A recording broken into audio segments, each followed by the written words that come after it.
on the dotted line. Let Philadelphia freedom ring and patriotic voices sing. Red, white, blue, never give up. You represent America. Hoping and praying for a brighter day. I listen to my heart and I obey. How can I see it any other way? I'm looking at life with my own eyes.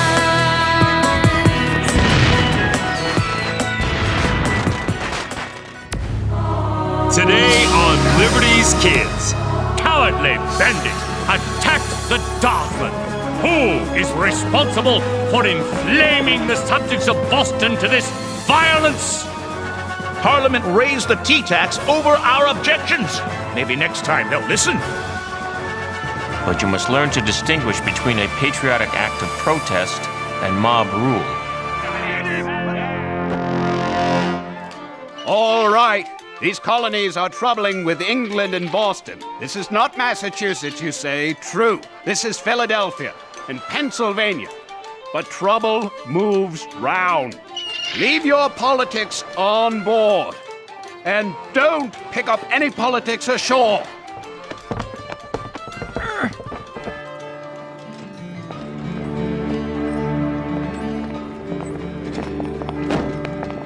September 1774. Dearest Mother, please give my best to Dr. Franklin. As he may have told you, Parliament's response to the Boston Tea Party has not been warmly received. The colonies have sent representatives to Philadelphia to attend a Continental Congress. No thank you. The first gathering of leaders from each of the 13 colonies. They intend to draft a formal response to Parliament. There is so much beauty here. It's not difficult to understand why the people are passionate about their colonies. And passions, as you know, can make men's blood run hot.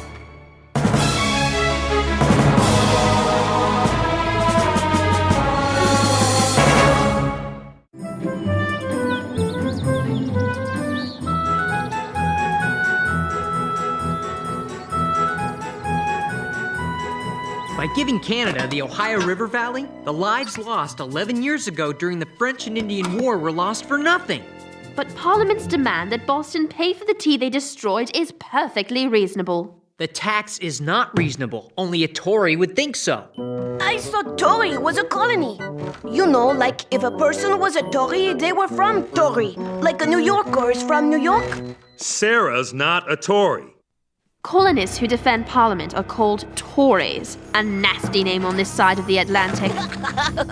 I must learn to be careful what I say, since my opinions are not always popular. Sam, it's vital these pamphlets are distributed in Boston immediately. The pamphlets need to be read while the British warships are still there, with cannons pointing at church steeples. John, even I wouldn't accuse the British of targeting church steeples, and I consider myself an expert at stirring the pot. You're right, of course, it's too much. But we must get these pamphlets into Boston. We must! You gentlemen have a way of agreeing that makes it sound like you're arguing. Your pamphlets are nearly done. Sarah, Henri, James, you remember Mr. Samuel Adams? Yes, sir. We were there in Boston the night of the Tea Party. A most splendid protest. The people should never rise up without doing something worth remembering. And this is Mr. John Adams. The same John Adams who defended the British troops who fired on our patriots at the Boston Massacre? James, that was many years ago. No, Moses, the lad is right. I did defend the British soldiers, and they were found not guilty for a good reason. They weren't guilty. And our patriots were? They simply stood up for what they believed. I think it was very brave of you, Mr. Adams, to defend unpopular men in the midst of friends and neighbors who wanted to see them punished. I had justice on my side. The men involved in the so-called massacre were not patriots. They were a drunken mob spoiling for a fight. It was a case of self-defense. Facts can be stubborn things. If I had been there, I would have been with the patriots. Son, I admire your heart, but you must learn to distinguish between a patriotic act of protest and mob rule. The tyranny of the people can be just as brutal as the tyranny of the crown. The pamphlet looks good, John. Now all we need is a way to get them into Boston. How about you, James? Here's a patriotic act. Get these to my wife, Abigail. I would, but I've agreed to assist the scribes during the Congress. Since the harbor's closed, British troops patrol the roads, stopping and searching every carriage. There will be danger. Abigail is going to meet the convoy well outside Boston. The danger will be minimal. I'll go. You don't even believe in our cause. Maybe not, but I believe in adventure. I could take Henri with me. No one would suspect a thing. Sarah is right, and Henri is a stout, able young man. Right, Henri? Good. Then it's settled. I'll notify Abigail by courier.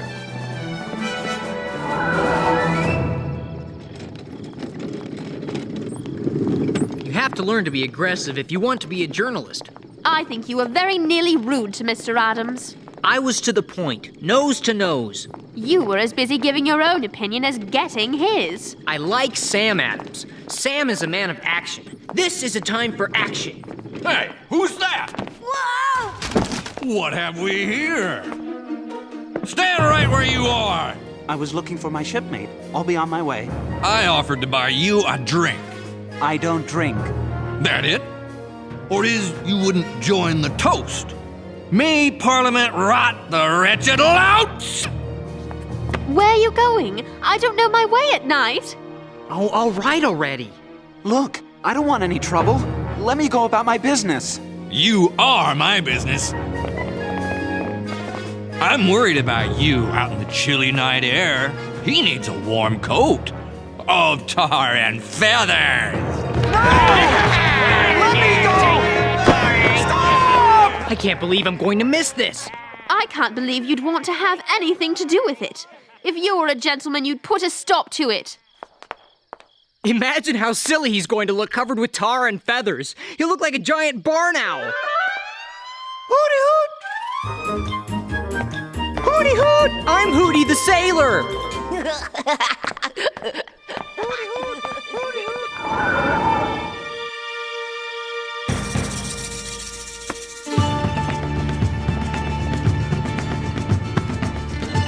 Isn't this more of a story than that poor unfortunate sailor? What story? We're loading wagons. These supplies have been sent from 4 different colonies. That's a story. I had the impression the colonies considered themselves separate countries. They did, until Parliament closed Boston Harbor. If they can do it to Boston, they can do it anywhere. Stop! What is it? It's the barn owl on parade! Let me go! Leave me alone! What is my crime? That I disagree! Now that's a story. I want to see what happens next. Hold on, Henri. We're leaving soon. The wagon master said the roads out of Philadelphia are easier to travel with this moon. Hooty hoot! Hooty hoot! Hooty hoot! Hooty hoot! On the same city street, at the same time, I witnessed an act of compassion as strangers donated food for people in need, for people they have never met. Yet, I also witnessed a callous act of brutal bullying, and James is swept up in it. Stop! No! Let me go!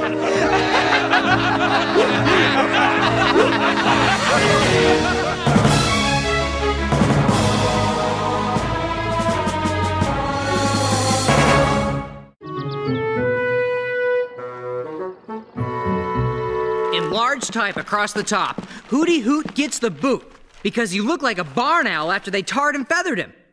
And they kicked him when they cut him loose. Get it? Hooty Hoot? Boot? I don't think so. Moses, he had it coming to him. Remember what John Adams said about mobs? What does Mr. Adams know about the newspaper game? He could learn something from the author of that pamphlet he's sending to Boston, Novangelis. Now that man is a writer. Novangelis is John Adams. It's a pseudonym, meaning he writes under an assumed name. John Adams wrote a government of laws and not of men? That's John Adams? The very one. Maybe I should write using a pseudonym. Yeah, I'll call myself something modern. Daggerquill. All one word, but capitalize the Q. Chatterquill would be more like it. The lesson here, James, is less about the name and more about the message. Mr. Adams is a very wise man. You would do well to learn from his example. Now get this paper stock over to Congress. You will let me write a story about the Congress for the Gazette? Only if you study the issues. Learn about the men arguing the various sides. Deal! That boy. I forgot the paper stock.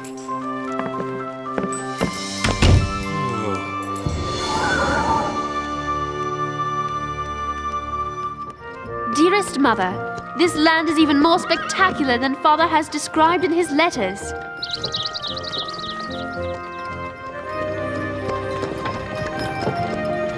But the people I have met are most uncommon.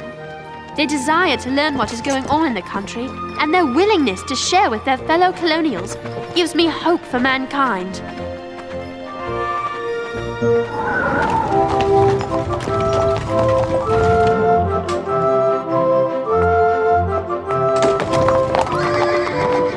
I could choke half of them with my bare hands. Don't they understand the suffering that's going on in Boston? Patience, Sam. We will make the case with facts stacked one upon another like bricks.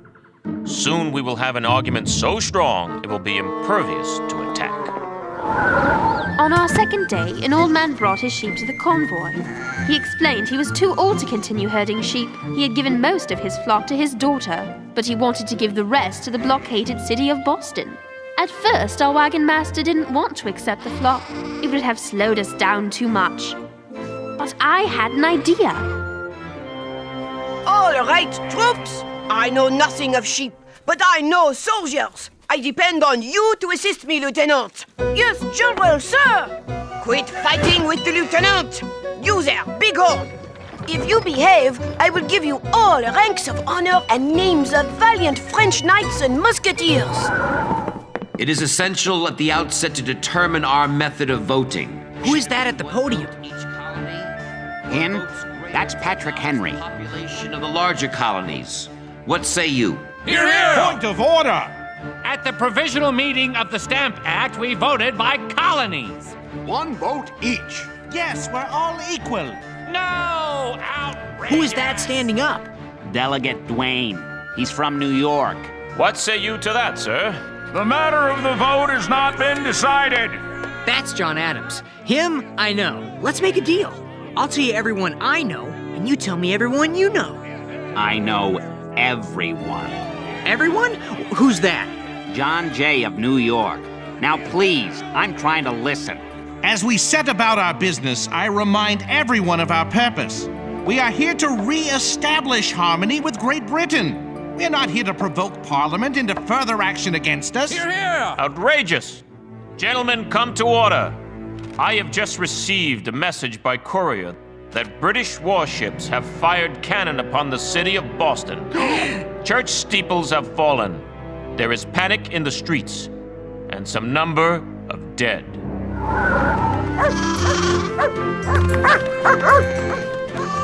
As we near the end of our last day on the road, we are met by a most marvelous lady and her driver. She is the wife of the Massachusetts delegate, John Adams. Abigail Adams is so much more. You would like this lady very much. Welcome from all the good people of Boston. And you must be Sarah. Forgive my brazen husband, that Mr. Adams, sending a girl on such an errand. You must thank him for me. It has been a wonderful adventure. But I must ask you, we heard along our journey that Boston has been fired upon. Is this true? Heavens, no. General Gage sent troops to Cambridge and took arms and powder stored there. Patrols on the road stopped supplies from entering the city. But actual warfare? God save us from that. Has any word come from England? Anything new from Parliament that might provoke violence? No. General Gage can act under his own authority. He claims he seized the powder and guns to prevent violence. However, if he finds these pamphlets, it would be sedition. That could land us all in jail. Sedition? That's like treason. You have nothing to fear. I won't let anything happen to you. I promise. Please put everything in my carriage. I know how to get the pamphlets into Boston without anyone going to jail. My squadron! If I follow the marsh road into Boston, no one will think twice. Young man, that's brilliant. Tell me what happened in the Congress. Well, I found the delegates at Carpenter's Hall arguing over what to do about the Intolerable Acts. One group wants to demand Parliament repeal the Intolerable Acts, while the other group wants to ask the king for his help. Who are the leaders? The firebrands. That's what the moderates called them. Are the Massachusetts men, John Adams and Sam Adams. Write the names down. Who are the moderates then? Who speaks for them? Our own delegation. Can you believe it? Shame on Pennsylvania. Mr. Galloway sounds as if he were a member of Parliament himself. Good job, James. Excellent reporting. You have all the facts. Why are you so glum? Because they just talk and talk and talk. Why won't they fight it out and be done with it? Let's say a prayer of thanks we have men who aren't so quick to fight. The moderates won. They're going to petition the king to fix it with Parliament. It could be weeks before there's any news. Moses, let me do a story on the sailor that got tarred and feathered. That's real news, patriotic and funny. I know where you can find the sailor. Maybe you should talk to him and still see how patriotic and funny you think it is.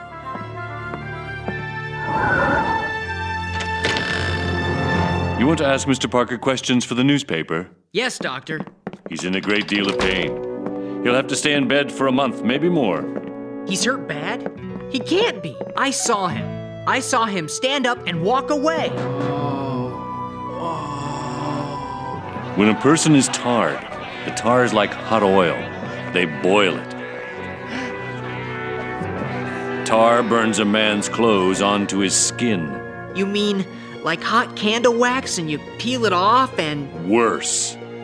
When you peel the tar off, you peel the skin away. Then there's the risk of infection, which I'm afraid has already set in. But they were patriots taking a stand. They were criminals who used the cause to beat him and rob him of his hard-earned pay. But they were shouting slogans against Parliament, and they sang a liberty song. Did they respect Mr. Parker's liberty? You want the real story? Go ask him a question. I don't think I want to. The facts, James. If you want to be a reporter, you must have all the facts.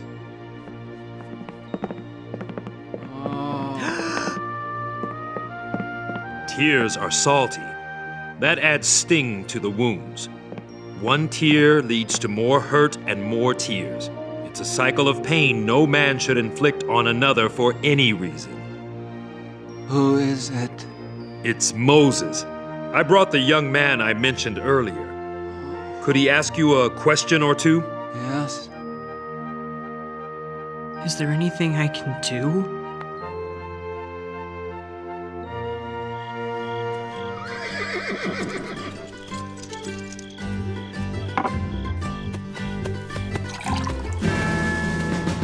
These wagons headed toward Boston? Somebody got an answer for me? Yes, they are. They were loaded in accordance with the law of the king. By the sound of that voice, you're a ways from home here, missy. Mother, I am sorry to say these British soldiers were far from gentlemen. 2 of them held muskets at the ready. They talked among themselves, deciding who would ride which wagon. They intended to sell the goods and pocket the money for themselves. Sir, my father is a British officer. Really? An officer, you say? Which one of you would like to sign for the wagons? I'm sure General Gage will want to know who took the supplies. General Gage? See, we didn't know these goods were... she's not the daughter of... We don't need to make an issue of who her father is. Just sign. We don't have time to take the wagons now. There aren't any newspapers or pamphlets here. I swear on the king's health, there are no printed or published works in these wagons. Move on, then.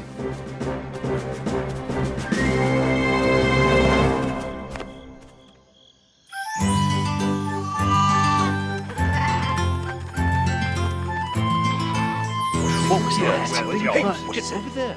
All right. Stay quiet until we know what we're up against.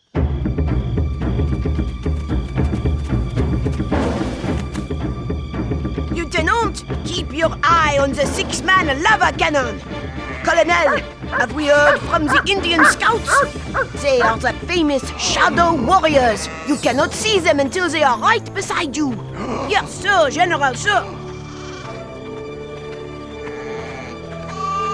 They sound like sheep. It could be Indians. They make noises like birds and bears to fool the enemy. They must have taught the rebels how to do it. Let's get out of here. Keep moving. We will find a large field to engage in a proper battle.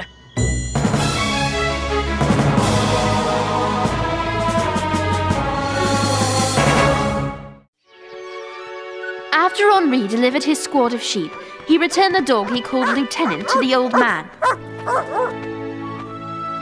We rode back to Philadelphia on horses from the stable of Abigail Adams. I shall miss her.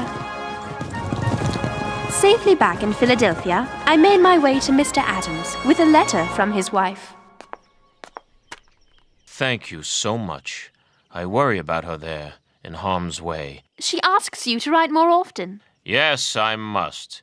If you would include a message for Dr. Franklin in your next letter to England, tell him I am as heartstrong as headstrong. I am convinced by this Congress that America will support Massachusetts or perish with her. I will tell him that.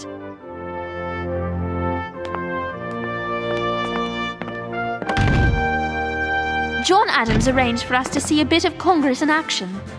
Mr. Adams said it best. The distinctions between Virginians, Pennsylvanians, New Yorkers, and New Englanders are obsolete.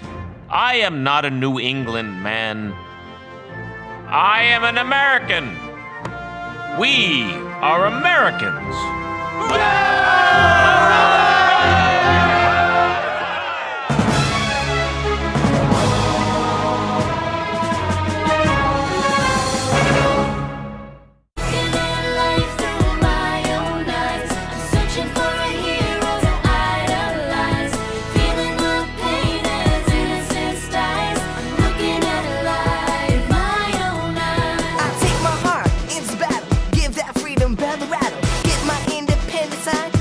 On the dotted line, red, white, blue, never give up. You represent America!